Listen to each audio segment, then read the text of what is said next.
দিল্লি জামি মসজিদের ইমাম শাহ অলিউল্লাহ রহমতুল্লাহ আলাইহি তিনার জীবনীতে লেখা আছে কি, তিনি যখন খুতবা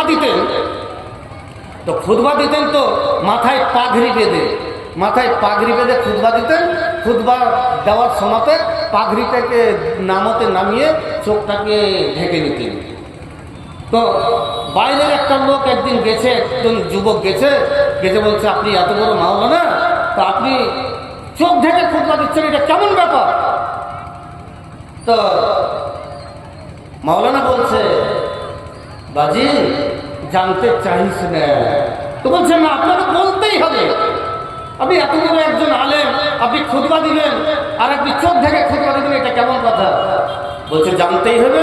বলছে, হ্যাঁ। তো পা খেয়ে আছিস? বলছে, হ্যাঁ। হালাল খেয়ে আছিস? বলছে, হ্যাঁ। তো বলছে, ওকে নিয়ে আসলেন। নিয়ে আসার পরে মেম্বার থেকে শাহ অলিউল্লাহ নেমে গেলেন। নেমে যাওয়ার পরে ওকে উঠালেন। ভালো করে বুঝুন, আপনাকে ভালো করে বোঝানোর জন্য আপনাকে বলছি, আপনার ঈমান, যে ঈমান আপনার একটু যদি কেউ যদি মানে কথা যদি বলে আপনার ঈমান টলমটল করতে লাগবে। আপনি কি করে বেড়াচ্ছেন? আমি তো দেখতে পাই না। আল্লাহ কি আমাকে এরকম পাওয়ার দিয়েছে? কিন্তু আপনি মুখটাকে পবিত্র করলেন, উযু করলেন আর নামাজ পড়লেন, আল্লাহু আকবার, সূরা ফাতিহা পাঠ করলেন। সূরা ফাতিহার মধ্যে আছে কি আপনি জানেন? সূরা ফাতিহা পাঠ করে সালাম ফিরলেন, আসসালামু আলাইকুম ওয়া রাহমাতুল্লাহ, আসসালামু আলাইকুম ওয়া রাহমাতুল্লাহ। বাইরে বেরিয়ে গেলেন। আর বেরিয়ে যাওয়ার পরে ওই পঞ্জরে দুটা লোক কিলে বুদুর ফুসুর সাথে মিথ্যে আর চুগলখড়ি আপনি আরম্ভ করে দিলেন।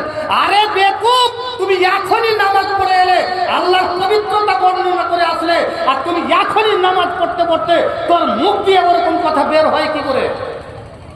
তুই এখনই না আল্লাহর সাথে কথা বলে আসলি? তুই এখনই বললি ইহদিনাস সিরাতাল মুস্তাকিম, ইয়াকা না'বুদু ওয়া ইয়াকা নাস্তাঈন, আল্লাহ আমি তোমারই ইবাদত করি, তোমারই কাছে প্রার্থনা করি, আর কারোর কাছে আমি চাই না। তুই এখনই বলে আসলি। আর এই পবিত্র মুখখানাকে তুই আল্লাহর ঘরে, যেখানে আল্লাহর সাথে ডাইরেক্ট তুই কথা বলে আসলি, আল্লাহ তোকে দেখছে, তুই আল্লাহকে দেখছিস, ডাইরেক্ট কথা বলে আসলি। আর কথা বলার পরে আবার মসজিদ থেকে বেরিয়ে তোর মতন হারাম খোর দুনিয়াতে বেঁচে যেতে পারবি। তোর নামাজের 5 পয়সার দাম নাই, তোর নামাজের 5 পয়সার দাম নাই। তোর মতো যদি নামাজি যদি দুনিয়াতে না থাকে, আল্লাহর কিছু যায় আসে না। আল্লাহর সাথে মজাক করতে যাচ্ছ, ঠাট্টা করতে যাচ্ছ মসজিদে।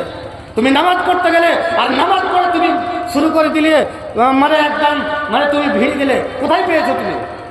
তুমি মুখটাকে পবিত্র করে গেলে, তুমি মুখটাকে সুন্দর করে গেলে। তোমার নামাজের 5 পয়সার দাম নাই, তোমার ইমানের 5 পয়সা ইমানদারের দাম।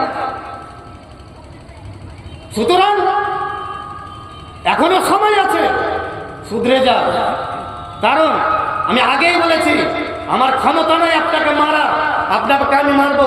একজন ভাই 50 টাকা দান করেছেন, আল্লাহ যে উদ্দেশ্যে দান করছে তার দানকে পূরণ করো। আমার ক্ষমতায় আপনাকে মারা বুঝানো।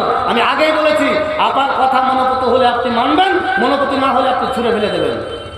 কিন্তু আমার আপনাকে দরকার পড়বে, এই গ্রামের মূলবীরই দরকার পড়বে, আমি আগেই বলেছি। সুতরাং আপনার ঈমানকে বাঁচিয়ে রাখুন, আপনার সম্পর্কটা আপনি বাঁচিয়ে রাখুন। শাহ ওলিউল্লাহ কি বলছে? তাকে এতে উঠালেন, মেম্বারের উপরে উঠালেন।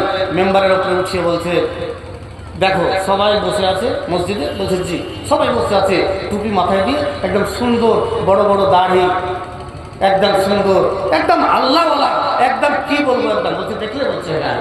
তো বলছে, এবার চোখ বুঞ্জিলেন। শাহ ওলিউল্লাহ নিজের মাথার পাগড়িটাকে ওর মাথাতে চাপিয়ে দিলেন।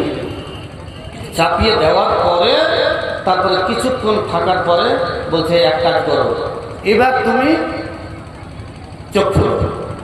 পাগড়িটাকে টেনে নিয়েছে, এবার চোখ খোলো।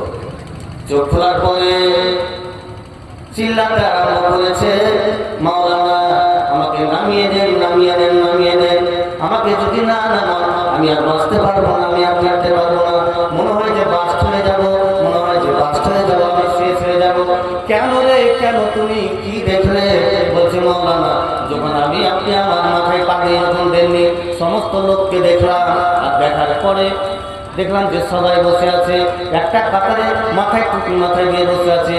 যখন পাগড়িটা যখন আমার মাথায় দিলেন আর পাগড়িটা দেওয়ার পরে যখন চোখটা যখন খুলে বললেন, চোখটা আমি খুললাম, চোখটা খুলে দেখছি প্রত্যেকটা কাতারে, একটা কাতারে 10টা 15টা 20টা কুকুর দাঁড়িয়ে আছে, বিড়াল দাঁড়িয়ে আছে, শিগাল দাঁড়িয়ে আছে, বাঁদর দাঁড়িয়ে আছে, আর বড় বড় বড় বড় বড় ফ্যামিলি করে আছে।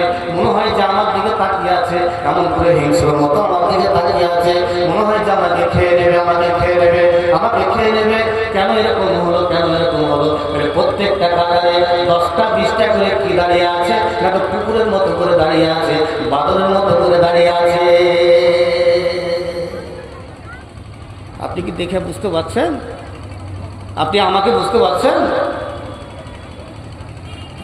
আমি আপনার এখানে জালসা করতে এসেছি, আপনি বলছেন মাওলানা সাহেব, আবু বকর মাওলানা জালসা করে বেড়াচ্ছে।